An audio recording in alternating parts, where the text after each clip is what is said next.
What's up, guys? My name is James Blissett, professional gambler and founder of Lucrative MMA, which is my handicapping service where I help people make money from betting on MMA. And today I'm going to be speaking about Bellator 291 and the main event matchup of Yaroslav Amosov versus Logan Storley. This is a rematch that I cannot wait for. Both of these fighters have already touched Bellator gold.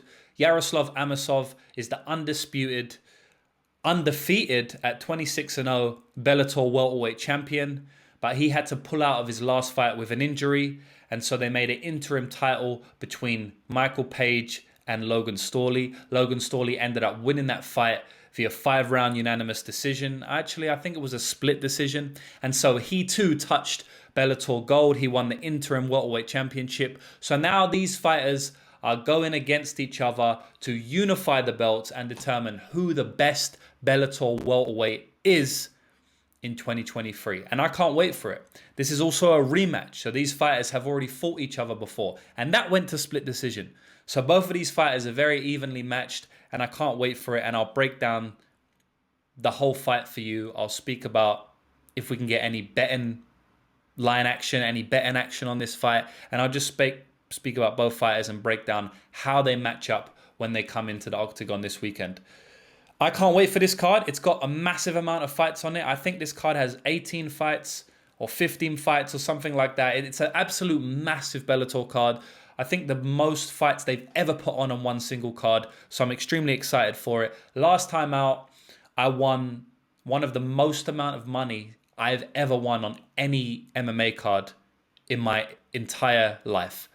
I've been betting on MMA for about 8 years now, and Bellator last time out, I won 21 units tracked, some more bets untracked as well, and it was one of my biggest hauls of all time. So I'm loving Bellator in 2023. I'm hoping we can repeat it this weekend. I've got tons of bets on Bellator this weekend again.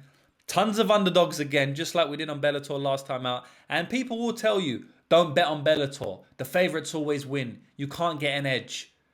But that's not correct. You can get a massive edge on Bellator. I've won a lot of money on Bellator in the past. It's in my track results. You can see for yourself. And I've won a lot of money on Bellator underdogs as well. So the underdogs do cash. You just need to know what dogs you're putting your money on.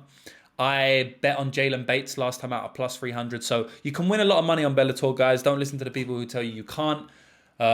And I can't wait to do it again this weekend. I'm pretty confident, and we'll see how it goes. But first of all, I'll break down the entire fight between Amosov versus Storley. We'll speak about Amosov first, right? Let's get right into this breakdown. Amosov's a great fighter. When I look at Amosov, there's nothing that he does which I can say this is a bad weakness of his, right? There's fighters in MMA today where you look at them and you go, they're good at striking, they have good takedown defense, but they're bad when it hits the mat. They don't have good jiu-jitsu, right? Or they're bad in one specific position. For example, they don't know what to do when someone has their back or when they're getting up to their feet. Like Jessica Andrade, for example. They always give their back.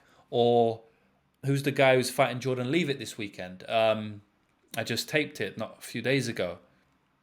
Martinez. The guy gives his back, right? So there's fighters where you can look at them, look at their skill sets and say, this guy does this thing wrong. When I look at Yaroslav Amosov, I can't really pinpoint any aspect of MMA that he's not good at. He's an extremely well-rounded fighter, and that's why he's 26-0, man. He's never lost a fight. He's 26-0. I will say that coming in off the regional scene, he fought some really poor fighters. I mean, a lot of his fights were like against 0-0 guys, 0-2 guys, 1-5. So he does have a padded record, but at the end of the day, he's fought the best of the best in Bellator with Ed Roof and Logan Storley and Douglas Lima, and he's still undefeated. So the guy's an extremely well-rounded fighter, good striking, good cardio, great takedown defense, great scrambles, great wrestling. He doesn't come from a massive wrestling background, but you wouldn't know it looking at him. I mean, the guy wrestles extremely well. We saw that in his first Logan Storley fight.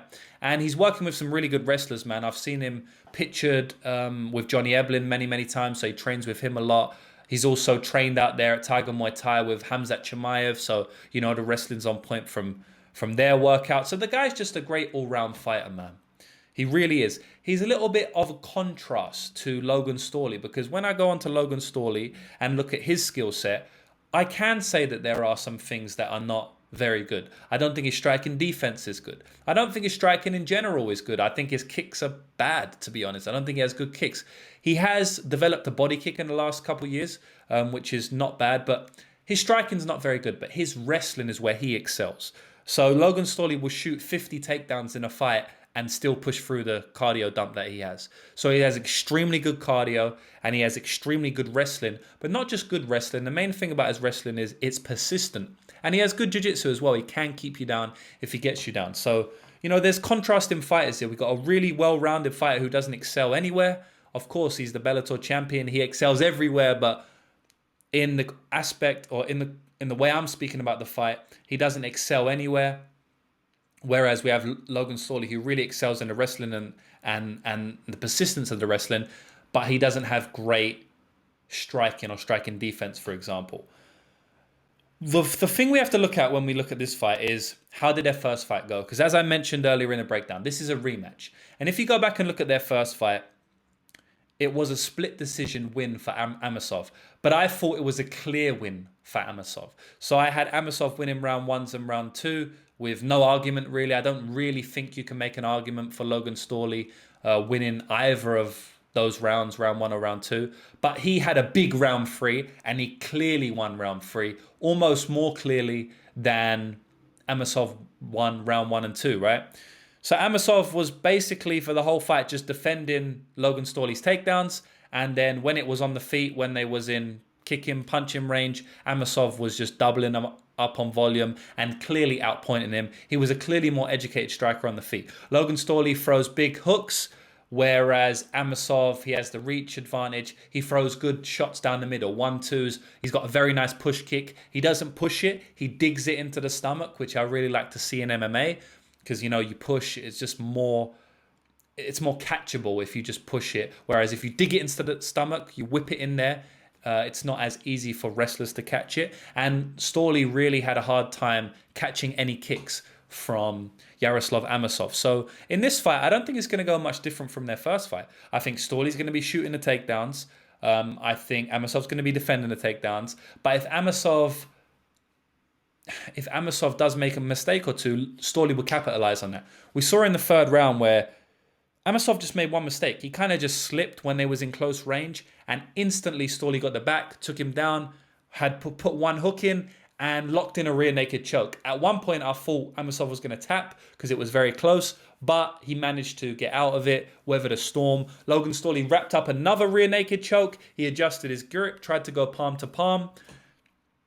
Eventually, after the sequence of rear naked chokes, Amosov did escape, get back up to his feet, and the fight ended, right? Because that was very close to the end of round 3. And so it was a clear 29-28 in my eyes. The way I see this fight playing out, and are there any differences from the first fight? I do think there are, right? So Amosov has not been active since that fight, really. I mean, if we go back to Amosov's record, he fought Logan Storley and then he fought for the title straight after. He won a title of Douglas Lima, which doesn't tell me much because Douglas Lima at this point, and at that point in his career, 2021, was extremely shot. He doesn't throw a strike. He throws about one strike every minute. I mean, he's a shell of his former self, in my opinion. Amosov just clearly outpointed him there. It was kind of an easy win, took him down. It wasn't hard for Amosov to win that fight. So that doesn't tell me much. And then he got injured, right? Pulled out of his fight against Michael Page, and we haven't seen him since. Whereas you go on the Storley side, this guy's been active, man. Since he fought Yaroslav Amosov, he's fought 3 times to Amosov's 1 time. And he's fought Neiman Gracie in a 5-round fight and Michael Page in a 5-round fight. So he's fought 5 rounds, and they both went the distance. So he's fought 5 rounds twice, right? So you're talking 50 minutes of cage time, plus his fight against Dante Shiro before that, which went all 15 minutes. That's another 15 minutes. So you're talking over an hour of cage time since Storley's defeat to Amosov for Storley, right? So I think that that's going to benefit him here. It's very hard for me to determine who's got the better cardio because I feel like you could, on the one hand, you could say Storley was kind of pacing him and Amosov seemed to have a little bit been gassing in that last fight. But I don't think he was gassing. I think he was pushing through it well. I think the cardio is fairly even. I just see Storley as somebody who is going to keep going for it even when he's gassed, whereas I think Amosov will try to take breaks when he's gassed, which is a big difference, especially in a fight that I think is going to be close. So the way I see this fight playing out is Storley's going to shoot for the takedowns, Amosov's going to defend it, but I don't know how he's going to I don't know how long he will be able to defend it for. Will he be able to defend takedowns for 5 rounds? I don't think so. I think Storley's going to get him down once or twice. And then who knows what's going to happen. I think it's going to be a very close fight. I think the fight goes all 5 rounds, and I don't think any fight is going to completely dominate. I don't think the fight finishes. If it does, it's going to come in the later rounds. You know, someone makes a mistake, someone gets gassed. I just feel like you have to give Storley some advantages here, just because he's been more active. Potentially, he's going to fight through his cardio dump better, and if anyone's going to have grappling upside, it is going to be him, in my opinion. He can be taken down. Funnily enough, Amosov got the first takedown between the guys in the first fight, but Storley got the last takedown, you know, and the more meaningful takedown, and he did the most with it. So I just see there's some advantages for Storley here. And when you're looking at the betting line, Storley's an underdog at the moment. I'll see the current line. Like, I'm calling this fight a near on 50-50. Right, and in the last fight, main event breakdown, it was Jessica Andrade versus Erin Blanchfield. I said in that fight, it's a near 50-50. I did mention that Erin Blanchfield has minus 300 upside, but I also thought that Jessica Andrade had minus 300 upside, right? But I thought that was a 50-50, and you gave me plus 135 on Erin Blanchfield with the unknowns about if Erin Blanchfield will get the takedowns. I thought that was a great bet, right? And it's kind of similar here, because at the moment, plus 140, Logan Storley is. But I don't think his upside is massive like minus 300. I do think that it's going to be a close fight. But I think Storley could potentially look 60% in this spot. He could look minus 150 if it turns out that he just pushes through. I mean, he could honestly look minus 200 if it turns out that he can push through better than Amosov. If Amosov's break in action, you know, he hasn't fought in over a year. That may take some adjusting to when he gets in there. Storley's been fighting for longer. I do think he's making improvements fighting for longer in the time period where Amosov's been off. So I think when you mix all of those things into the mix, I do think Storley's a decent bet here. I have played Storley myself at plus 140. I may add some money onto a Storley decision line.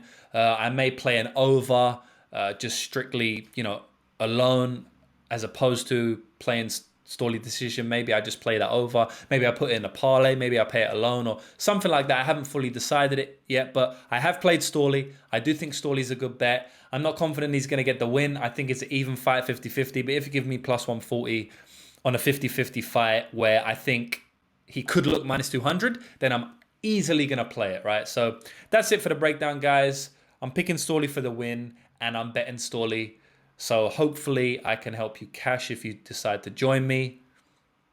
And that's it, man. Good luck on all your bets. If you want all of my bets, and I have a lot of them for Bellator, if you want to jump on the Bellator train, last time we won 21 units. It was one of my best nights in the last 8 years of MMA betting. If you want to jump on the Bellator train and cash on these big dogs that I've got locked in already this time out on Bellator, you can. The link is in the bio, lucrativemmabetting.com.